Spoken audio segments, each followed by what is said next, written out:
नमस्कार साथियों, दशहरे की आप सबको बहुत बहुत शुभकामनाएं। दशहरा एक ऐसा पर्व है जहां बुराई पर अच्छाई की जीत होती है।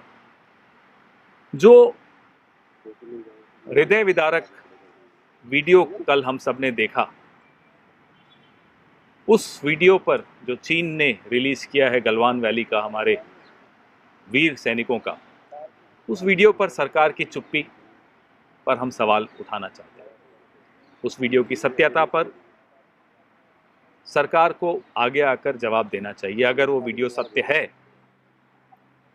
तो ये बहुत ज़्यादा हृदय विदारक तो है ही, बहुत गंभीर मुद्दा इसलिए है कि यह फिर वॉर क्राइम की श्रेणी में आएगा। चीन की हिम्मत कैसे हुई तो इस तरह से वॉर क्राइम की गतिविधियों में वो संलिप्त हुआ, और अगर ये वॉर क्राइम की श्रेणी में सरकार इसको मानती है तो सरकार इस दिशा में क्या कदम उठाएगी?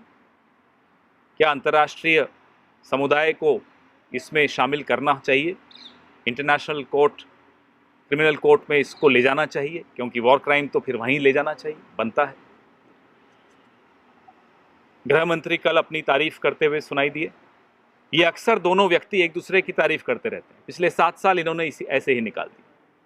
एक दूसरे की पीठ थपथपाने की बजाय जवाब दें देश को कि चीन को इन हरकतों की वजह से क्या अंतर्राष्ट्रीय समुदाय में शर्मिंदा करेंगे, क्या कदम उठाएंगे चीन को शर्मिंदा करने के लिए, चीन को एक्सपोज करने के लिए। हमारे उपराष्ट्रपति महोदय को अरुणाचल जाने से रोकने का प्रयास चीन करता है, उसको आपत्ति होती है हमारे ही देश में हमारे ही उपराष्ट्रपति जा रहे हों और चीन इस तरह की हिमाकत करे और यहाँ से कोई कड़ा जवाब न जाए। आपने देखा कैसे उत्तराखंड में, जहाँ कभी पहले ऐसा हादसा नहीं हुआ था, 5 किलोमीटर भीतर हमारी सीमा के चीन घुस कर आए और हमारा इंफ्रास्ट्रक्चर, हमारे पुलिया तोड़कर वापस चला जाए, कोई जवाब नहीं, शांति, चुप्पी। जो 13वां राउंड था कोर कमांडर्स की बैठक का, जिसमें डेप्सांग और डीओबी के विषय में चीन कैसे बात करने को भी तैयार नहीं है।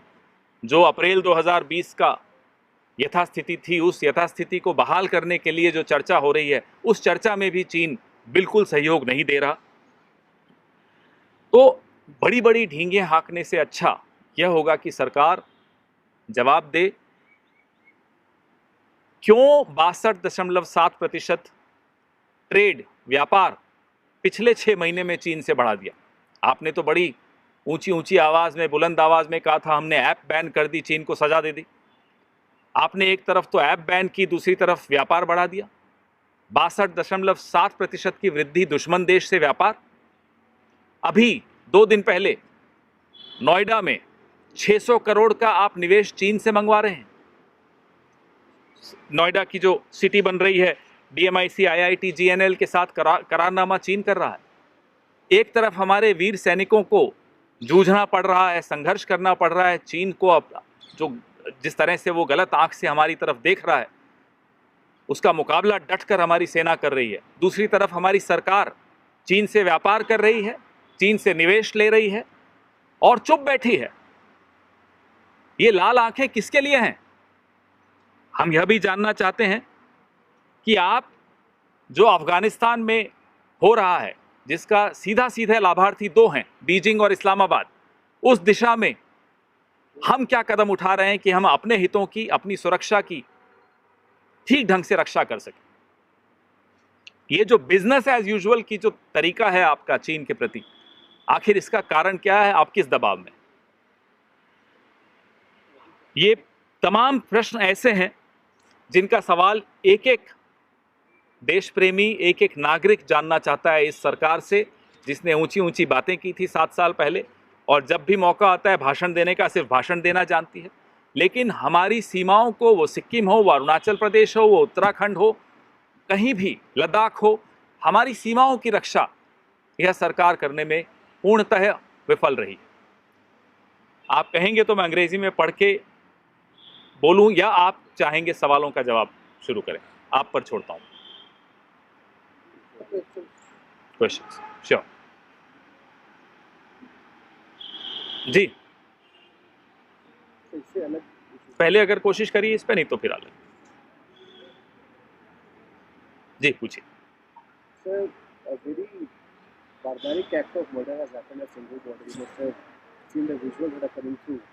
What is the Congress party's reaction to that? We saw it on social media, and media don't know the details yet, but there is no space, no place at all whatsoever for violence anywhere in this country. This country is and must be governed by rule of law.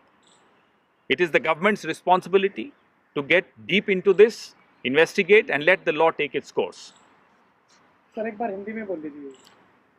Social media और media के माध्यम से ये reports हमने देखी, दिल को दहला देने वाली रिपोर्ट्स हैं। इसकी ज़्यादा डिटेल्स अभी हमारे पास नहीं है, लेकिन हिंसा का स्थान, कांग्रेस पार्टी सदैव रूप से हमारा यही एक स्टैंड रहा है, हिंसा का स्थान इस देश में कतई हो ही नहीं सकता। यह देश कानून के रास्ते पर चलता है, संविधान से चलता है। सरकार को चाहिए कि पूरा इसकी तहकीकात करे और कानून को अपना रास्ता लेना चाहिए।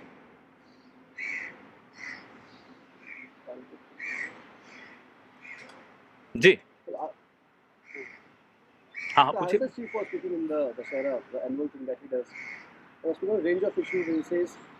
तालिबान भले बदल सकता है और पाकिस्तान कभी नहीं बदलेगा। Maybe to give a narrative कि पाकिस्तान को चेंज नहीं सकता, we'll have to deal with it. What do you react?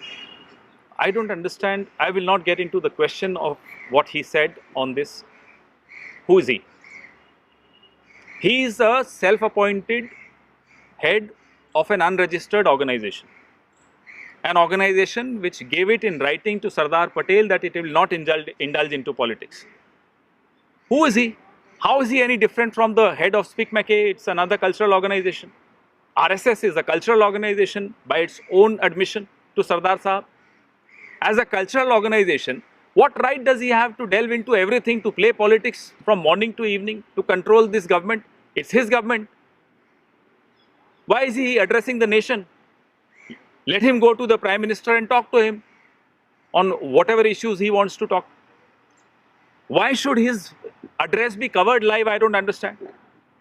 In that case, you should all promise that Speak Mackay's chairman's address should also be covered live all across the nation.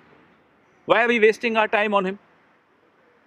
Sir साथ ही ये भी उन्होंने कहा है कि जनसंख्या नीति पर विचार होना चाहिए और पार्टीशन को उन्हें दुख है। मैं इसका भी उत्तर देता हूं, लेकिन मैं आपसे यह जानना चाहता हूं कि राष्ट्रीय स्वयंसेवक संघ अपने आप को एक सांस्कृतिक संगठन बताता है, गैर पंजीकृत है, उसके एक स्वयंभू सरसंघ चालक हैं, उनमें और स्पीक मैके के अध्यक्ष में क्या अंतर है? दोनों एक सांस्कृतिक संगठन है। इन्होंने तो, इनके संगठन ने तो सरदार पटेल को लिख कर दिया था राजनीति नहीं करेंगे, फिर ये क्या राजनीति करते रहते हैं सुबह से शाम तक और कहते हैं सरकार इनकी है, रिमोट कंट्रोल इनके हाथ में है। और क्यों इनको लाइव कवरेज मिलना चाहिए और स्पीक मैके के चेयरमैन को क्यों नहीं मिलना चाहिए? फिर अंतर क्या है दोनों? पार्टीशन पे इनको अफसोस नहीं, इनको तो ग्लानि होनी चाहिए। बोले ये माफी मांगे देश से कि पार्टीशन करवाई इन्होंने, इधर इन्होंने उधर लीगियों ने, लीगी और संघी मिलकर माफी मांग ले देश से कि उन्होंने पार्टीशन करवाई। ये अफसोस क्या होता है? इनको कहना चाहिए कि मुझे ग्लानि है, आत्मग्लानि है, पश्चाताप है कि ये किया। को लेकर कल बैठक हुई और बताया जा रहा था कि आज औपचारिक ऐलान होगा। क्या ये मान लिया जाए कि सिद्धू का इस्तीफा स्वीकार कर लिया गया है, नहीं कर लिया गया है? ये पार्टी में एक तरीका होता है निर्णय लेने का, हर पार्टी में होता है, हर संगठन में होता है। बैठकें होती रहती हैं, मुलाकातें होती रहती हैं, चर्चाएं और विचार विमर्श होता रहता है, उस पर निष्कर्ष निकलते हैं। क्या एजेंडा था, क्या निष्कर्ष निकलेंगे, वो सब आपके साथ साझा कर दिया जाएगा। Thank you.